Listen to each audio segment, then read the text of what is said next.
This is a Saturday Morning TVLog from Big D's Entertainment Rankings and Reviews. Welcome to another Saturday Morning TVLog, and this time around it's The Karate Kid, brought to us by Saban and Columbia Pictures. Greetings, my fellow YouTubers. I'm Doyle, the Big D to y'all. This, of course, is Big D's Entertainment Rankings and Reviews. So today's Saturday Morning TVLog is The Karate Kid. Easily one of the, if not probably one of the most underrated shows of the late 80s. Based on the series of films, show premiered on NBC in September of 1989. Now, although it was originally to premiere the previous year in syndication with 65 episodes 5 days a week. But before it eventually selling on a 13-episode order for NBC Saturday morning lineup the following year in 89, where that same year we got The Karate Kid Part 3, which was not well received. Anyway, of course, Deke originally produced this in association with Saban, who also collaborated with them on Camp Candy, which also premiered on NBC the same year, and Columbia Pictures, who released the films, which of course this would be their second series with the lady with the torch studio after the real Ghostbusters, which that was still on ABC at the time. Anyway, the show retains apprentice Daniel LaRusso and his mentor, Mr. Miyagi, but abandons the karate tournament motive for an adventure quest setting, which I thought was still a pretty good idea. A miniature shrine with magic powers is taken from its resting place in Okinawa, and is up for Miyagi and Daniel to recover it. Together with Okinawan girl Taki Tamari, they have and search the globe and naturally encounter several opportunities to fight their way out of trouble. Now, each episode typically follows a similar formula. Miyagi obtains a lead on the shrine's location in some exotic corner of the world. Daniel and Taki follow up on it, and in the process encounter some villains who have either obtained or are seeking to obtain the shrine for their own evil purposes. After engaging in defeating the villains, Daniel comes within a hair's breadth of retrieving the shrine, only to have it escape from his grasp by random chance. For example, drifting away after being tied to a bunch of balloons are being swept into the ocean, thus ensuring that the search continues into the next episode. But we never did find out, though, how it would ever get picked up. After 13 episodes were produced and aired, the show ended in December of 1989.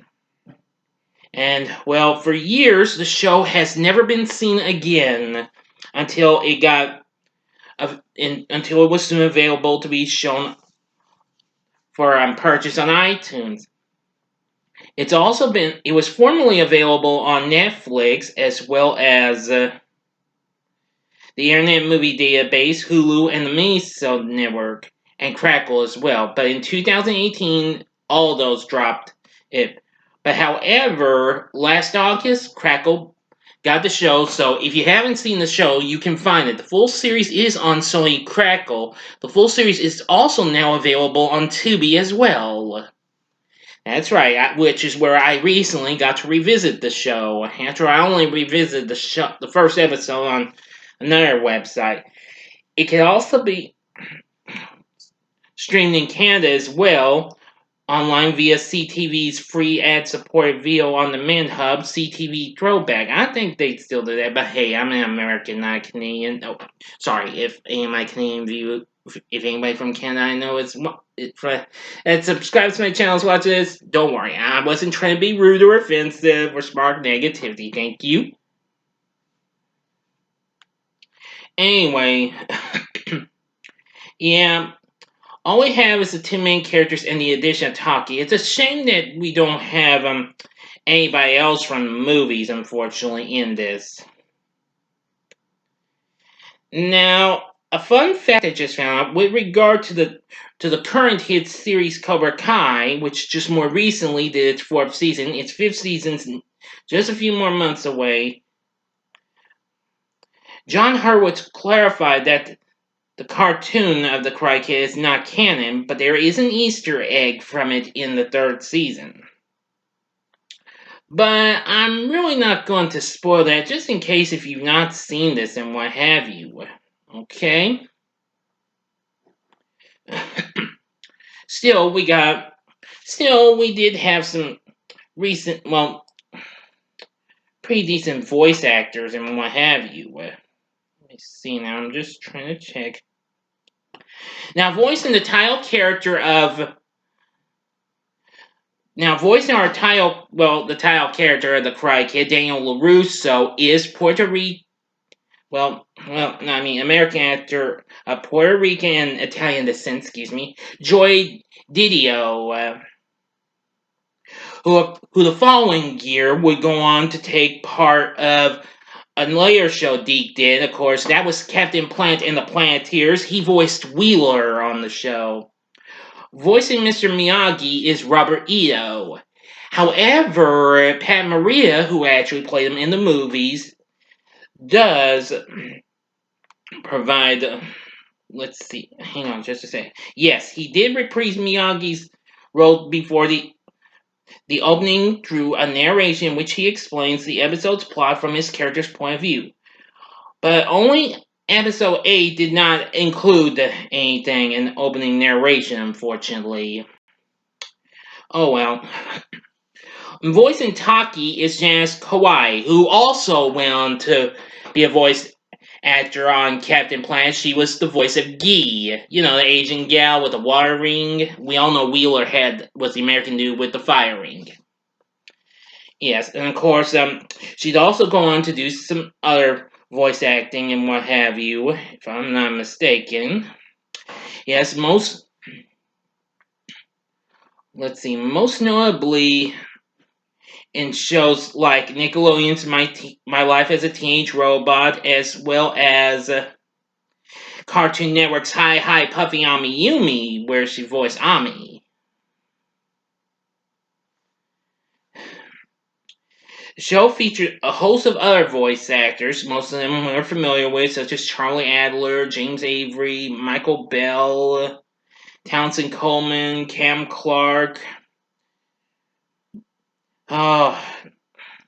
Believe me, the list would go on and what have you. Anyway,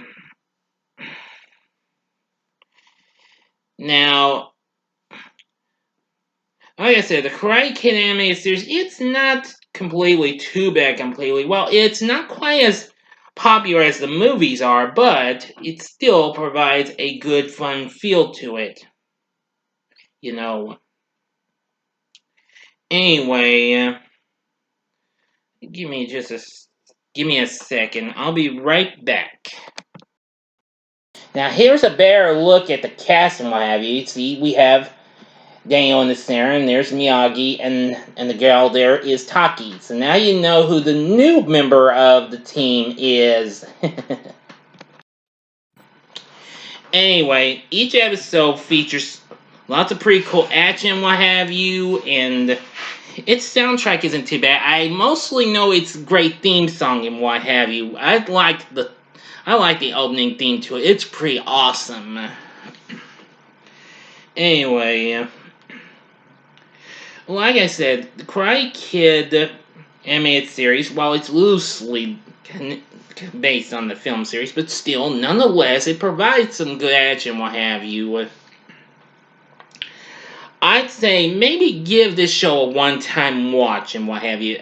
Or unless you are a die-hard Karate Kid fan, if you've seen all the Karate Kid films as well as Cobra Kai, but you never knew this show existed, I'd say give it a try.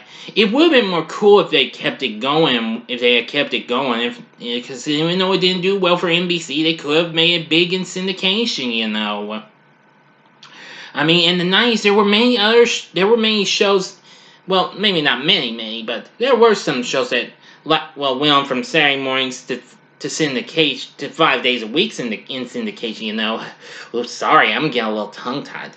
So now you know about the Karate Kid animated series. It's pretty good. It's got, well, the two main characters from actual movies, plus some new faces and what have you. I'd say give it a try. Like I said, the full series is available on Sony Crackle, and it's on Tubi as well. So look into it, okay? And that's that. So anyway, what are your thoughts on the Karate Kid animated series? You can tell me in the comments section below. If you like this video, click the like button, subscribe to my channel, and be a part of the Big D Nation. And stay tuned, my spoiler-free review of the new Netflix film with Ryan Reynolds known as The Adam Project will be coming up tonight. So thanks for watching, and if you like this, consider checking out my other cool things I've done for the Karate Kid franchise. In the upper left-hand corner is my review of the original movie from 1984. If you're on my channel, you can go to my channel and click on the playlist to check out my reviews for those. In the upper right-hand corner is the TV log I did for Cobra Kai, which that needs more views. This didn't do so well at first. This could use more views than what it's already gotten. Or, if you want something else, go to the bottom left-hand corner and see last week's Saturday Morning TVLog in the form of the original Teenage Mutant Ninja Turtles animated series. And the bottom right-hand corner is a button you can click to subscribe. If you like rankings and reviews on movies, TV, music, video games, etc., as well as the Saturday Morning TVLogs, then I'm your guy, excuse me. Thanks for watching, and next week's Saturday Morning TVLog is Exo Squad. So until next time, I'm the Big D saying, see ya.